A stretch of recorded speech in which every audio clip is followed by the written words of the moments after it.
Bonjour Monsieur Mbelou. Bonjour, monsieur Étienne Ngandou. Bienvenue sur Congo One. Monsieur Mbelou, cette semaine, les quotidiens, les potentiels de Kinshasa a titré ceci: embêtante révélation de Bosco Tanganda à la CPI. Hein, c'est par ce titre que les quotidiens quinois commentent les derniers rebondissements du procès Tanganda à la CPI. En effet, une déclaration du responsable du panel de ses avocats affirme que Bosco Ntaganda était un citoyen rwandais. Quelle lecture faites-vous de ces nouveaux faits, Monsieur Mbelo? Ce fait-là n'est pas nouveau. C'est parce que nous tombons facilement dans l'amnésie que nous estimons qu'il y a là une révélation. Non. C'est depuis la guerre de l'AFDL que le Rwanda essaye d'injecter ses milices et ses militaires au Congo, dans l'armée et dans les institutions congolaises. Rappelez-vous la sortie médiatique de M. Nkunda après les élections de 2006. La sortie médiatique doit être située vers 2008, quand il disait son étonnement à une radio, la radio Boucha, je pense, si je ne me trompe pas. M. Nkunda disait ceci: les Congolais s'en prennent à moi en disant que je suis rwandais, mais ils ont élu au suffrage universel mon frère d'armes avec plus de 55%. Cherchez où est l'erreur. Hein. Donc, si nous relisons notre histoire, nous verrons que la guerre d'agression et de prédation menée par les États-Unis et la Grande-Bretagne contre le Congo par le Rwanda, l'Ouganda et le Burundi interposés a favorisé cette injection des milices rwandaises, ougandaises, des militaires rwandais et ougandais dans l'armée congolaise. Ce n'est pas une révélation. Quand on est étonné devant cette histoire-là, on oublie qu'à Kananga, par exemple, il y a tout un bataillon des militaires du CNDP qui est à l'EFO. Ce sont des secrets de polichinelle, mais nous faisons comme si c'était des nouveautés, quoi. Mais déjà lors de l'audience de son identification en avril 2013, Bosco Tanganda avait choisi le Kinyarwanda comme langue de sa procédure à la CPI. Est-ce que cela ne posait-il pas déjà problème? Ça ne posait pas problème. Cela allait dans le déroulement normal des choses. Comment voulez-vous qu'un militaire rwandais puisse choisir une autre langue pour pouvoir s'exprimer devant la Cour pénale internationale? Hein, nous allons peut-être y revenir, mais c'est une histoire tellement complexe qu'il faudrait procéder par une relecture calme et méticuleuse de notre histoire pour pouvoir en comprendre, en pénétrer les tenants et les aboutissants. Hein, nous aurons, par exemple, à revenir sur les révélations ultimes de M. Karegeya, qui avait averti que, après l'attaque du Congo par le biais de l'AFDL, toutes les autres guerres qui ont suivi étaient des guerres de trop entretenues par M. Paul Kagame et ses parrains. Hein. Donc, cela nous pousse à avoir un attachement permanent à l'étude et à la réécriture de notre histoire. Hein. Nous devrions rompre avec l'écriture de l'histoire telle qu'elle a été faite par les vainqueurs. D'ailleurs, je vous renvoie à l'interview qu'un ex-avocat du tribunal pénal international pour le Rwanda a donné à un journal britannique en ligne, The London Evening Post.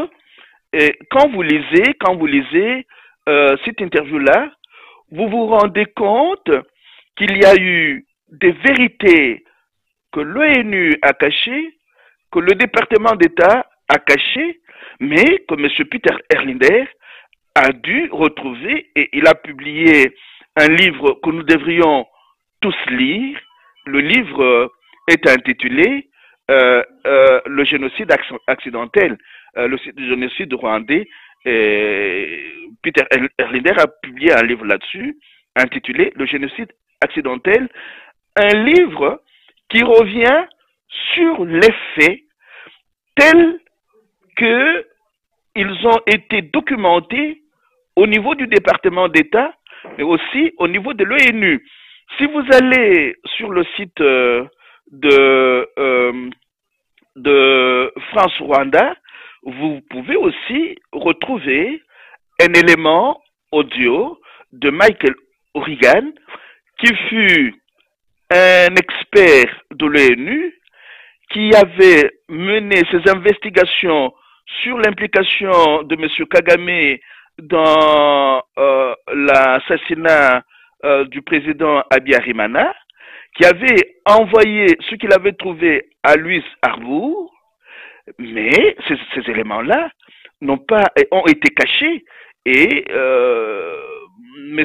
Michael O'Regan a dû perdre son boulot quand il est retourné chez lui aux États-Unis. Donc, il y a toute cette histoire-là à relire, à réécrire pour que la vérité soit faite sur ce qui se passe réellement dans notre pays.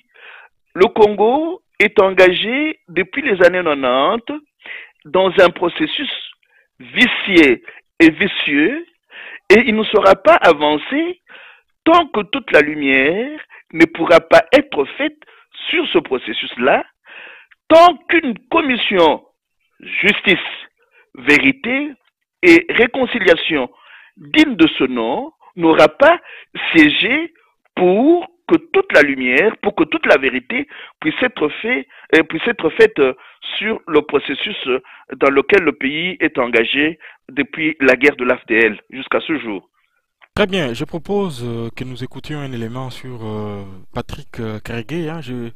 Je signale que c'était un ancien responsable des renseignements rwandais qui a été assassiné il n'y a pas très longtemps en Afrique du Sud. On va écouter cet élément et puis on va retourner à notre échange. Karegeya va plus loin sur un autre dossier, celui de Bosco Ntaganda, l'ancien chef rebelle actif au Congo, est désormais entre les mains de la Cour pénale internationale. Il serait issu des rangs de l'armée rwandaise elle-même. Patrick Karegeya. Si la Cour estime qu'elle peut apprendre quelque chose de moi, je coopérerai avec elle. Mais je crois que la CPI ne juge pas la bonne personne. Elle devrait traduire en justice Kagame et pas Taganda, parce que c'est lui qui l'a choisi au Rwanda et l'a envoyé dans l'Est du Congo. Alors pourquoi s'occuper des symptômes et pas de la maladie? Donc vous affirmez que Bosco Ntaganda est rwandais et pas congolais? Oui, bien sûr qu'il est rwandais. Il était dans l'armée rwandaise. On l'a choisi, envoyé auprès de Lubanga et on l'a approvisionné en armes. Donc, quand il cause tous ces problèmes, le coupable, ça ne devrait pas être Taganda, mais Kagame. Taganda a juste été déployé, donc ces événements sont de la responsabilité de son commandant. Il était des forces de défense rwandaises, il était sous-officier. La plupart de ceux qui ont dirigé la rébellion venaient du Rwanda de toute façon. Monsieur Mbelou, dans cet entretien que Patrick Karegeya a accordé à un journaliste de Radio France Internationale, il affirme que Bosco Ntaganda est de nationalité rwandaise et qu'il aurait été recruté par Paul Kagame et envoyé en mission au Congo. Voilà qui apporte un éclairage nouveau sur cette affaire pour ceux qui en doutent encore évidemment. Voilà, et en écoutant cet entretien, Patrick Karegeya dit qu'en principe c'est Kagame qui devait être à la Cour pénale internationale et non Bosco Ntaganda. Bosco Ntaganda a obéi aux ordres du chef de son armée qu'il a envoyé en mission à Ituri. Mais encore une fois, nous sommes ramenés là au problème fondamental du manque de justice dans ce qui est en train de se passer depuis les années 90 dans la sous-région des Grands Lacs africains. Vous vous rappelez, Monsieur Etienne Ngandou, qu'à plusieurs reprises, je vous ai renvoyé à un livre, le livre de Florence Hartmann, Paix et châtiment, les guerres secrètes de la justice, de la politique et de la justice internationale. Dans ce livre-là, Florence Hartmann, qui fut porte-parole de Carla Del Ponte au tribunal pénal international pour le Rwanda, dit comment les États-Unis et la Grande-Bretagne sont intervenus pour torpiller la marche normale de la justice. Et il vous souvient que Carla Del Ponte a été défenestré du tribunal pénal international pour le Rwanda quand il a essayé d'aborder la question du jugement qui devait être fait sur les cas du FPR, le FPR auquel Kagame appartient. Mais bien avant l'institution de la Cour pénale internationale pour de la Cour pénale internationale, de la CPI, les États-Unis ont influencé le Rwanda pour qu'il ne soit pas signataire au statut instituant la Cour pénale internationale. Aujourd'hui, si M. Tanganda dit qu'il est rwandais et que la CPI l'accuse pour avoir commis des crimes au Congo, des crimes ethniques, cette accusation risque de tomber. Ça ne pourra pas s'expliquer qu'un Rwandais vienne commettre des crimes ethniques dans une guerre civile opposant Emma et l'Hindou. Vous voyez comment la chose est en train d'être préparée pour que les circonstances atténuantes puissent être trouvées et que ce monsieur-là, qui, une fois retourné au Rwanda, est allé se livrer, non pas chez celui qu'il avait envoyé au Congo, mais à l'ambassade des États-Unis. Vous voyez comment les choses sont en train de se jouer. Donc, c'est une machine qui est très, très bien rodée. Tout est suivi petit à petit. Tout est suivi pas à pas. Pourquoi? Les véritables commanditaires de cette guerre de basse intensité doivent à tout jamais rester dans l'ombre. Ils doivent éviter d'être inquiétés et il n'est pas sûr qu'ils pourront un jour être inquiétés. Donc, dans l'interview accordée à ce journal britannique en ligne par Peter Erlinder, lui dit qu'il faudrait que les pays, les grandes puissances impliquées dans cette guerre de basse intensité dans la sous-région des Grands Lacs puissent répondre de leur forfait. Mais qui pourra un jour demander que ces grandes puissances répondent de leur forfait? Les Tanganda et les autres ne sont que des sous-fifres, même si ils ont commis des crimes pour lesquels ils doivent nécessairement répondre. Mais la question des commanditaires, la question des acteurs majeurs tapis dans l'ombre, la question de ceux qui tiennent à la balkanisation du Congo, cette question-là demeure. Hein. Et vous imaginez... Oui, M. Mbelou, les quotidiens Les Phares continuent en disant que la ligne de défense choisie par les avocats des Tandanga constitue une véritable douche froide et une interpellation pour les autorités civiles et militaires congolaises qui l'avaient protégé pendant 6 ans, c'est-à-dire de 2006 à 2012, alors qu'il était sous les coups des 2 mandats d'arrêt de la CPI, sous prétexte qu'il était l'élément catalyseur du retour d'une paix durable au Nord Kivu. Pensez-vous également que cela constitue une douche froide pour ceux qui l'ont protégé? Mais ces expressions-là, moi je ne les comprends pas. J'ai l'impression que il y a là ce que nous avons appelé lors de notre dernière émission une inversion sémantique grave. Ce n'est pas une douche froide. Les amis de Tanganda qui opèrent à partir des institutions congolaises constituent une partie du réseau transnational de prédation qui mène la guerre au Congo. Ils l'ont protégé en tant que membres de ces réseaux-là. Eux-mêmes, certains parmi eux, viennent de l'armée rwandaise et du FPR. Donc, ils se protègent mutuellement. J'aurais conseillé au journal Le Phare de dire, ceux qui ont travaillé avec Tanganda et qui nous l'ont présenté comme un élément indispensable au retour de la paix à l'est de notre pays, devront eux aussi répondre, si pas devant la Cour pénale internationale, mais devant le peuple congolais. Il vous souvient que M. Joseph Kabila avait dit que Tanganda était indispensable à la paix à l'est de notre pays. Il vous souvient que M. Lambert Mende avait aussi dit la même chose, répercutant le discours de son autorité morale. Pourquoi est-ce que, au lieu de gaspiller de l'énergie et du temps en échangeant sur le sexe des anges, pourquoi est-ce que les politiciens congolais ou ceux qui nous en restent encore ne pourraient pas traduire M. Kabila et M. Mende et leurs amis devant les cours des tribunaux pour qu'ils répondent de la trahison qu'ils entretiennent au pays depuis très longtemps.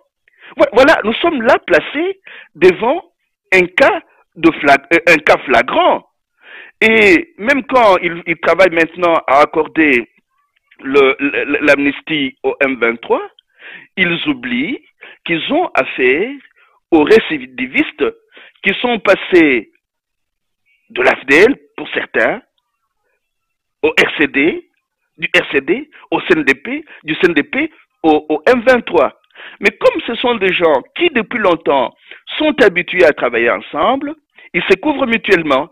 Et les médias congolais nous disent « Oh, ça doit être une douche froide ». Non, ce n'est pas une douche froide. Ce sont les Congolais qui devraient davantage ouvrir les yeux devant ces vérités historiques têtues. Aujourd'hui, nous sommes placés devant un cas de quelqu'un qui fait partie d'un réseau transnational de prédation. On nous dit, voilà ses origines. Alors, que ceux qui l'ont protégé, que ceux qui ont travaillé avec lui, nous disent pourquoi ce monsieur étant rwandais, ils ont voulu continuer à berner nos populations en leur disant qu'il était indispensable à la paix au Congo. Donc, que ces messieurs-là répondent devant les cours et les tribunaux. Mais malheureusement, on peut se poser évidemment la question de savoir à qui les prochains tours, Bisengimana ou un autre officier haut gradé de l'armée, et pourquoi pas Kabila lui-même, ne fera-t-il pas un jour prévaloir sa nationalité rwandaise? Oui, mais tous ces messieurs-là devraient être traduits devant les cours des tribunaux. Ce sont des imposteurs, ce sont des mercenaires. Donc, des mercenaires envoyés par les pays étrangers pour tuer les Congolais, et violer les femmes congolaises, et piller le Congo et s'en mettre plein les poches. Et ils opèrent très bien. Hein. Vous voyez, en attendant que le document que nous avons eu sur le fonctionnement de l'Assemblée nationale puisse être authentifié, mais vu le fonctionnement de cette Assemblée nationale-là, on dirait que ces messieurs-là opèrent de façon à corrompre le plus possible les députés afin que la cause du pillage, du bradage des richesses du Congo puisse être sauvegardée. Donc, vous vous souvenez de la confidence que Pierre Péan avait faite c'est Denis Sassou Nguesso qui avait fait une confidence à Pierre Péan en 2008. Il disait ceci à Pierre Péan: Kabila, c'est un cheval de Troie de Paul Kagame. Pendant la journée, il fait comme si il était son ennemi, mais la nuit, il se retrouve. Je suis en train de paraphraser. Or, en Afrique, c'est pendant la nuit que les meilleures choses se disent, se racontent. Donc, ce monsieur-là, c'est un mercenaire, c'est un cheval de Troie. Mais malheureusement, on continue à l'applaudir au Congo en disant qu'il est le raïs, qu'il est le chef de l'État. Et n'oubliez pas aussi que un ex-ministre des Affaires étrangères belge, M. Karel de Gucht, a eu des problèmes sur cette question-là avec les journalistes qui l'accompagnaient à Kinshasa et les journalistes qui avaient des preuves que ce monsieur-là était un sujet rwandais. Donc maintenant, attendons que les Congolais, ceux qui prétendent faire la politique chez nous, qu'ils puissent traduire les Bisengimana, les Kabila, les Rouberois, les Bizimakara et les autres qui les traduisent en justice comme mercenaires étant venus sur le sol congolais pour pouvoir travailler à l'affaiblissement de l'État et à la partition du pays. Ceux qui rentrent dans le projet des Américains, le projet qui a été déjà dénoncé par Ludo Martins dans son livre intitulé Panafricanisme ou néocolonialisme. C'est un livre publié en 2002. Nous avons besoin de pouvoir relire tous ces livres-là pour comprendre ce qui se passe réellement et réagir et agir de manière rationnelle. Et arrêter, oui. Oui, M. Mbelo, pour revenir justement à la responsabilité du gouvernement congolais, à l'époque, en réponse à la demande de la CPI d'arrêter Ntandanga, Lambert Mende, qui est porte-parole du gouvernement congolais, disait ceci à l'époque, la RDC est membre du statut de Rome, nous avons nous aussi quelques comptes à demander à ces messieurs. Les raisons pour lesquelles le gouvernement a refusé de livrer Bosco Ntaganda à la CPI, c'est de donner une chance au processus de paix mené dans le cadre de l'accord conclu avec les CNDP dont il est issu, et de préciser que l'ordre a été donné à nos troupes et à tous nos services de l'arrêter. Mais ces discours, avec un peu de recul, on a l'impression qu'il est surréaliste. C'est un discours inutile. Je vais vous dire pourquoi. Regardez comment les guerres éclatent à temps et à contre-temps sur tout le territoire congolais. Sur tout le territoire congolais. Hier, c'est Goma. Aujourd'hui, c'est les Bakatakatanga. Bakatakatanga qui attaquent. Demain, hier, c'était les Ema et les Lendou. Et après-demain, ça sera je ne sais pas, à Kananga, ça ne va pas très bien. Qu'est-ce qui se passe? Écoutez-moi bien. Ce qui se passe, c'est ceci. Il y a des guerres entretenues par intermittence au Congo depuis les années 90 parce que les maîtres du monde ou ceux qui veulent passer pour les maîtres du monde, écoutez-moi bien. Qu'est-ce qui se passe réellement? Nous avons un processus qui a commencé vers les années 90.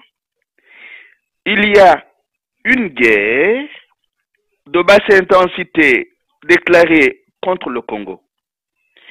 Cette guerre vise à la remise en question des frontières héritées du partage qu'il y a eu à Berlin.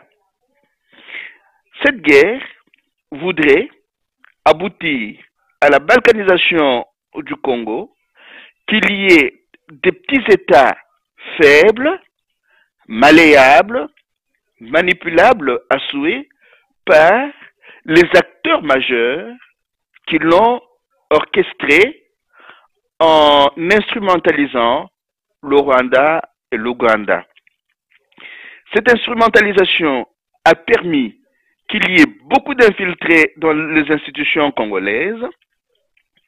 Ces infiltrés et ces mercenaires corrompent les Congolais, créent des petites guerres de prédation pour pouvoir donner raison à leurs mentors. Et si ces mercenaires ne sont pas mis hors d'état d'agir, le Congo ne connaîtra jamais la paix. Hein? Il est question de revenir aux tenants et aux aboutissants de cette guerre de basse intensité, de les maîtriser pour réécrire l'histoire en cherchant comment, à court, moyen et long terme, les mercenaires et les autres infiltrés qui travaillent à l'affaiblissement du Congo comme État puissent être mis hors d'état d'agir. Hein, c'est ainsi que, après Tanganda, il faudrait que tous ces messieurs-là puissent être traduits en justice. Mais qui peut le faire? Qui va le faire? Mais M. Mbelou, quand Lambert Mende semblait être surpris d'apprendre, par exemple, que Bosco Ntaganda était de nationalité rwandaise, il affirmait, par exemple, il affirmait ceci, pour nous, c'est une information que nous donne la CPI et nous en prenons acte. Mais on peut se poser la question, à quel jeu joue ce gouvernement congolais-là? Lorsqu'on fait de telles déclarations, et puis 3 mois après, on s'est dédit, on a comme l'impression que, je sais pas, eux, ceux qui gouvernent à Kinshasa, ne prennent pas les Congolais au sérieux. Mais là, nous avons un problème de la sémantique. Je ne cesserai de revenir sur le fait que nous faisons une inversion sémantique grave. Nous parlons des gouvernants là où il y a des mercenaires. Ce ne sont pas des gouvernants, ce sont des mercenaires. C'est un groupe, c'est Laurent Désiré Kabila qui avait trouvé des expressions exactes pour les désigner.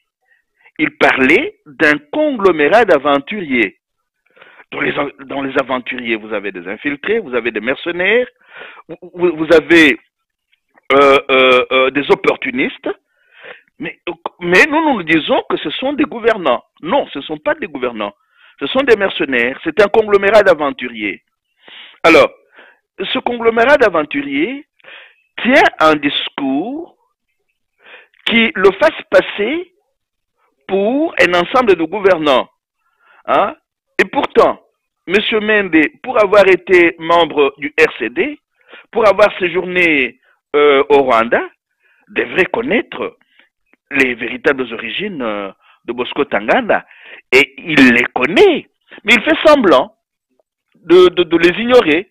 Et il croit, il veut faire croire aux Congolais que ce sont c'est la Cour pénale internationale qui donne l'information. Non, ils savent. Ils ont eux-mêmes dressé à un certain moment à Kinshasa là, une liste de tous les mercenaires rwandais qu'il y a au Congo. Ils le savent, mais ils font semblant. Et malheureusement, nous sommes nombreux à nous laisser prendre dans ce jeu-là. Mais Dieu merci, la vérité est en train de monter au grand jour. Et je vous réfère encore une fois au texte de Théogène Rudasingwa publié le 1er octobre 2011. C'était une année après la publication du rapport Mapping. Le texte était intitulé « La vérité enfin ». Donc il y a tout un groupe des compatriotes africains, rwandais, burundais, ougandais, congolais, qui ont compris que nous n'allons pas nous tirer d'affaire dans cette sous-région de Grand Lac africain sans que la vérité puisse être faite sur cette guerre de basse intensité. Quand vous lisez les textes récents de Théogène Rudasingwa, vous vous rendez compte qu'il pointe du doigt l'ONU en disant qu'elle est en train de se coucher au pied de Kagame. Quand vous lisez cette interview de Peter Erlinder, il dit à peu près la même chose. Mais comme l'armée rwandaise et l'armée ougandaise servent au maintien de la mainmise des puissances de prédation en Afrique actuellement, et elles sont bien cotées, elles sont soutenues. Voilà, je renvoie encore une fois au texte de Peter Erlinder qu'on trouve sur The London Evening Post, mais il y a aussi un texte de Paul Rusesabagina, l'ex-responsable de l'hôtel Rwanda, qu'on s'est trouvé sur le même média en ligne. Voilà autant de compatriotes africains qui disent leur part de vérité et qui méritent d'être écoutés si nous voulons que la sous-région des Grands Lacs africains rompe avec le processus de balkanisation dans lequel il est impliqué depuis les années 90. Mais, M. Mbelou, au-delà de tout cela, Paul Kagame, hein, puisque c'est de lui qu'il s'agit, qui est au centre de tout ceci, demeure quelqu'un qui bénéficie de très solides soutiens de ses parrains occidentaux, et il est pratiquement tous les trimestres aux États-Unis. Et pensez-vous que cela peut changer tant qu'il continuera à bénéficier de ses soutiens de la part de ses parrains? Oui, bon, vous parlez de ses parrains. Moi, je vous dis, il y a parmi les Occidentaux, aujourd'hui, des hommes et des femmes qui essaient de dire leur part de vérité. Peter Erlinder, c'est un Américain qui parle à partir des États-Unis. Ce média en ligne est britannique. Il y a Jean-Marc de la Sablière qui a écrit un livre que Ambawechi cite dans un article rédigé sur la tournée de Mary Robinson en Afrique, chez nous. Et ce livre est intitulé « Dans les coulisses du monde, du Rwanda à la guerre d'Irak », un livre publié aux éditions Robert Laffont en 2013. Et quand vous lisez ce livre, Jean-Marc de la Sablière vous dit « J'ai fréquenté Kagame, je sais que ce monsieur-là ait profité des richesses du Congo. » Aujourd'hui, vous avez de plus en plus d'Occidentaux, des Français, d'Américains, des Britanniques, qui ne caressent plus Paul Kagame dans le sens de ses poils. Souvent, nous voulons lutter en mettant, d'une part, les Africains qui seraient soucieux de l'avenir de leur continent, d'autre part, les méchants occidentaux. Non. Nous avons, peut-être que je suis à côté de la plaque, aujourd'hui nous pouvons, la main sur le cœur, dire que nous avons des alliés en Occident qui défendent la même cause que les Rwandais qui ne veulent plus du marchandage de Paul Kagame, que les Congolais qui ont compris qu'ils sont envahis par des mercenaires qui tiennent à la balkanisation de leur pays. Et il est important que nous puissions rester aussi à l'écoute de ces Occidentaux-là. Vous imaginez par exemple que n'eût été certaines pressions de certains Occidentaux sur le gouvernement fantoche de Kinshasa, Tangana n'aurait jamais été livré à la Cour pénale internationale.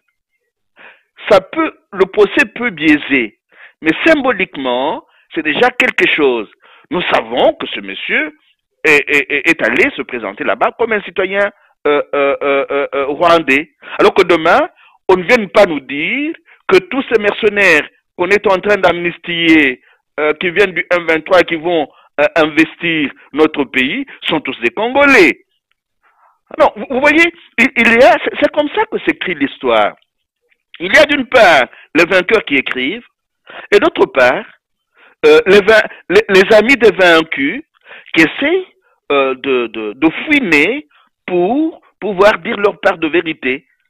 La victoire des vaincus peut durer, peut traîner à être effective, mais elle finit toujours par éclater au grand jour.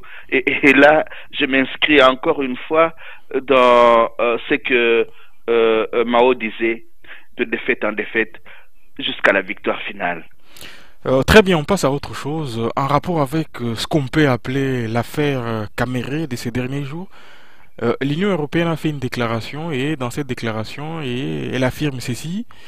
Dans la perspective des prochaines élections locales, provinciales, législatives et présidentielles, d'ici à novembre 2016, il est important de protéger l'exercice de la liberté d'expression, de respecter les droits de l'opposition, d'assurer un espace politique ouvert et de garantir la liberté des mouvements, ainsi que de l'indépendance et l'impartialité de la justice.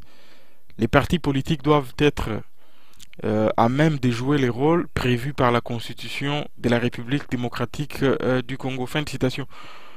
Pourquoi cette sortie maintenant, lorsqu'on sait que cette situation date de très longtemps? Pourquoi l'Union européenne s'exprime maintenant seulement? Ah, mieux vaut tard que jamais. Ça, c'est d'un de deux. Vous voyez, au même moment que j'affirme que nous avons des alliés dans tous les pays du monde qui essaient de lutter pour que la vérité, toute la vérité sur le Congo et les autres pays de l'Afrique des Grands Lacs puisse être connue, au même moment, je soutiens que les discours officiels des grands ensembles comme l'Union européenne ne me disent absolument rien. Ce sont des discours pour amuser la galerie. Cela d'autant plus qu'en Europe même, il n'y a pas tout ce que cette Union européenne est en train de dire.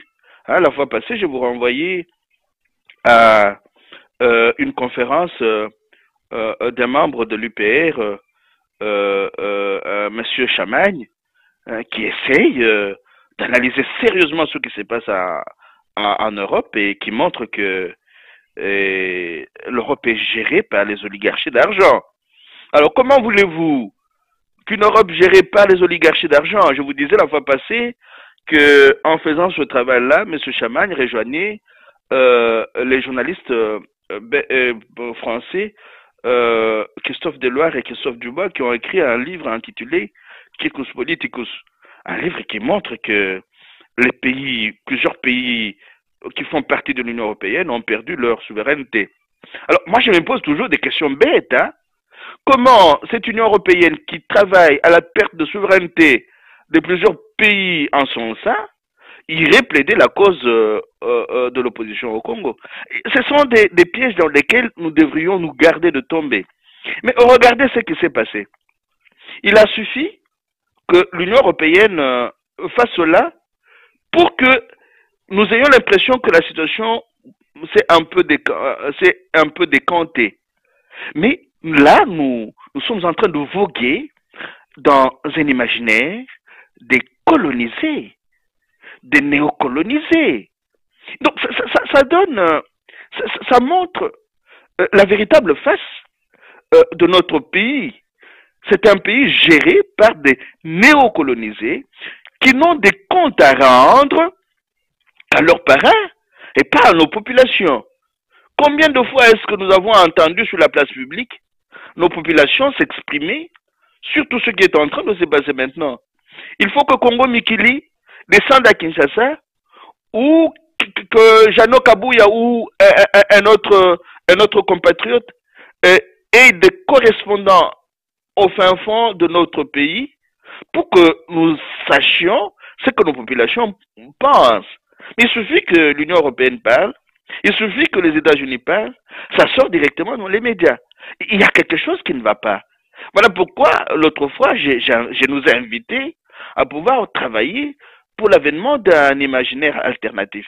Là, nous sommes en plein dans l'imaginaire des colonisés et des néocolonisés. Et, je me répète, il y a des hommes et des femmes en Occident qui ont décidé de travailler main dans la main avec les Congolais pour les aider à rompre avec cet esclavage et ce néocolonialisme.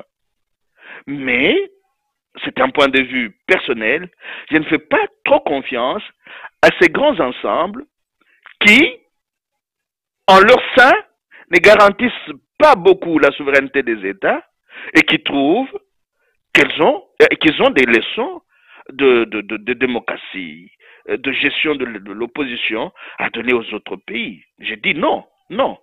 Ce sont les Congolais eux-mêmes qui doivent comprendre qui doivent pouvoir se prendre en charge et prendre leur destin en main. Et là, je fais déjà allusion à ce que qui c'est notre ami José Mpundu va publier comme petit livre d'ici là sur les événements du 16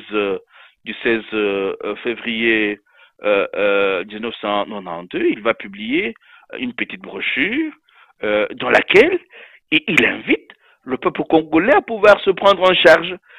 Nous sommes toujours en train de dire, l'Union européenne a dit, les États-Unis ont dit, mais qu'est-ce que nous, Congolais, nous disons? Très bien, M. Mbelou, on passe à autre chose. C'est ce texte qui est sorti, ce sont les fonctionnaires et agents de l'administration à l'Assemblée nationale à Kinshasa qui dénoncent un scandale, ce qu'ils appellent scandale financier à l'Assemblée nationale.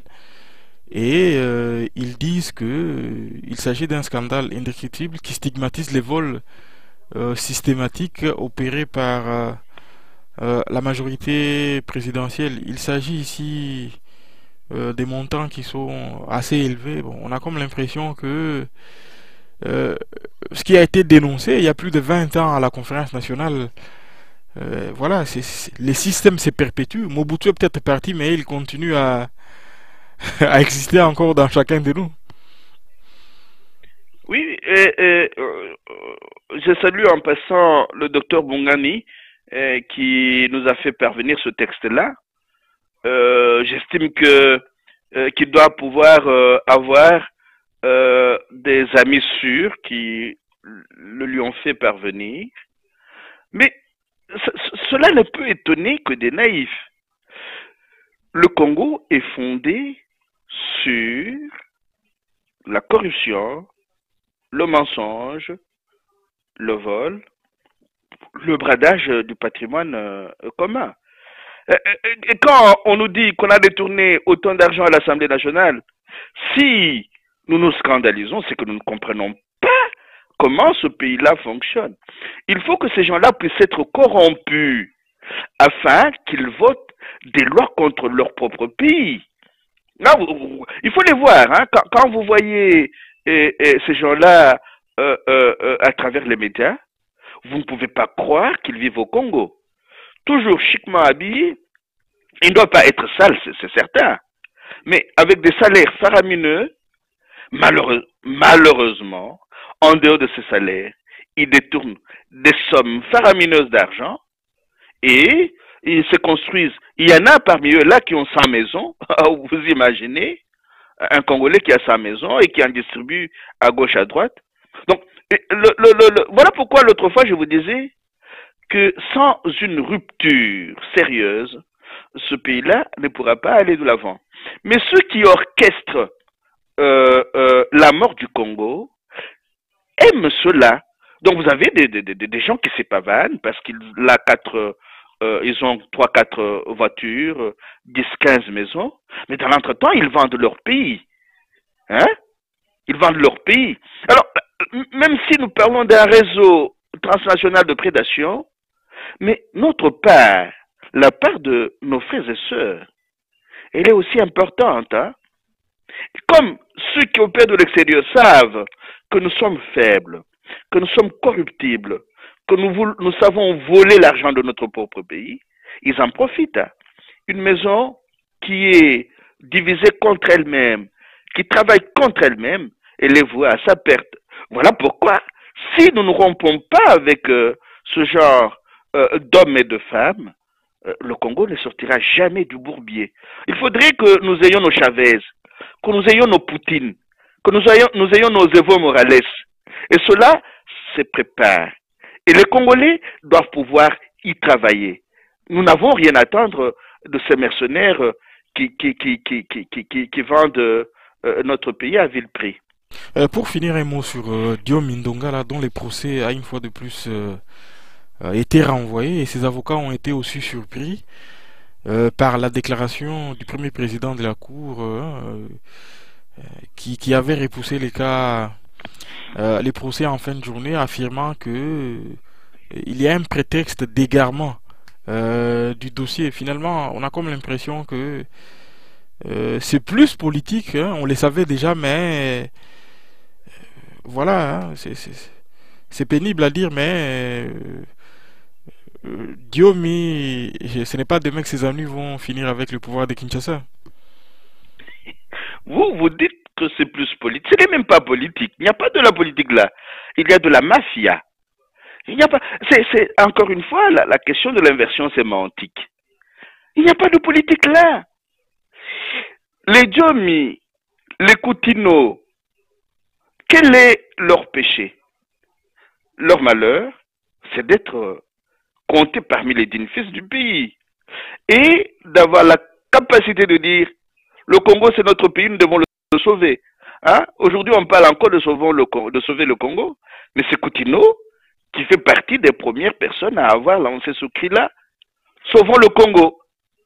Diomi est parmi ceux qui ont osé dire comment ces messieurs-là, ces mercenaires sont arrivés chez nous en bottes en caoutchouc. Vous imaginez des gens qui vous sont arrivés chez vous en bottes de caoutchouc, qui sont devenus milliardaires. Est-ce qu'ils peuvent tolérer un discours comme ça? Alors vous vous dites, c'est politique, ce n'est pas politique. Diomi a réussi à mettre le doigt sur la plaie. Hein? Vous voyez un monsieur timide qui vous arrive là, qui est incapable de regarder ses interlocuteurs en face et qui tout à coup compte des milliards sur son compte en moins de 20 ans. Mobutu a mis 32 ans pour avoir des milliards et lui, en moins de 20 ans, a des milliards. Alors, Diomi ose dire, mais nous les avons vus venir ici en botte en caoutchouc. Ils vont le tuer. Ils vont le tuer. Et vous remarquez que ces grands ensembles auxquels nous avons fait allusion ne parlent pas du cas de Diomi. C'est un élément qui dérange. Notre prière en ce jour est que ce monsieur-là puisse retrouver sa liberté. Mais, comme je vous le disais une autre fois, à supposer qu'ils décident de le tuer, ils devront savoir qu'on ne tue pas la vérité. Hein? Dans ma langue vernaculaire, que j'aime beaucoup, on dit